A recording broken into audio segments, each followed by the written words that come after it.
भयानक घर। हेलो दोस्तों, आपके सब्सक्रिप्शन की हमें बहुत जरूरत है, प्लीज सब्सक्राइब जरूर करें। एक गांव में एक पुराना घर था जिसे सभी लोग भूतिया घर के रूप में जानते थे।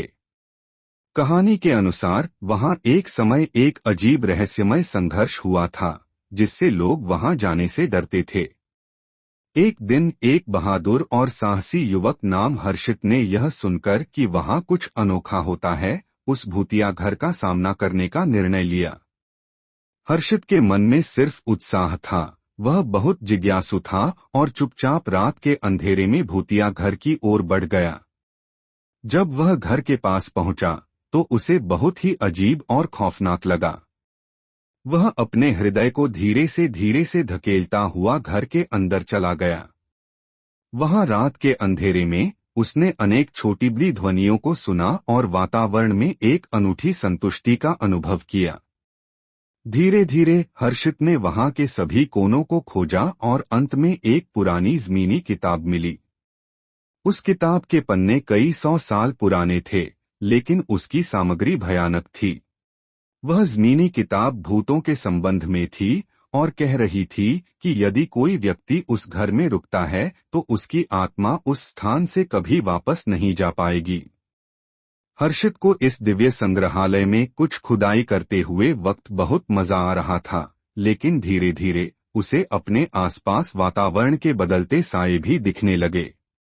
अपने आगे बढ़ते ही वह देखा कि घर के एक कोने में एक व्यक्ति का रूप लिया हुआ कोई अस्तित्व उसे देख रहा है। उस व्यक्ति के चेहरे पर दयालुता थी, लेकिन भयानक दुख भी था। हर्षित के धड़कनें तेज हो गई और उसने वहां से पलटकर भागने की कोशिश की, लेकिन वह बंद दरवाजे के पास पहुंचते ही वह दरवाजा बंद हो गया। हर्षित का दिल धड़क रहा था, वह भय से कांप रहा था। वह व्यक्ति उसे प्राकृतिक रूप से अनुरोध करते हुए बोला, कृपया मेरी मदद कीजिए। मैं इस घर में एक आत्मा की भटकने वाली आत्मा हूँ जिसकी आत्मा को आजाद करने की आपकी सहायता की जरूरत है। हर्षित को व्यक्ति की विनती और दयालुता का एहसास हुआ।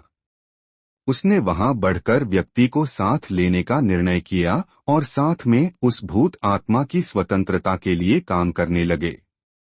व्यक्ति के मार्गदर्शन में हर्षित ने उस भूत आत्मा को आजाद करने के लिए प्रयास किया। दिन बीतते गए और व्यक्ति ने उस आत्मा की सभी परेशानियों का सामना किया।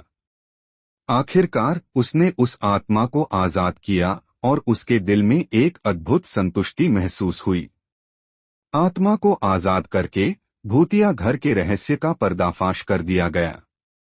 उस घर को अब लोग भय से परे नहीं देखते थे। हर्षित को लोगों की आदर और सम्मान मिला और उसके बारे में गांव में भी एक प्रसिद्धि हो गई। इस कहानी से हमें यह सीख मिलती है कि भय को हमें अपने अंदर नहीं आने देना चाहिए और दयालुता के साथ दूसरों की मदद करना हमेशा उचित होता है। यदि हम भय के साथ साहसी और दयालु बने तो हम अपने जीवन में खुशियां और सफलता प्राप्त कर सकते हैं। Please like, share and subscribe.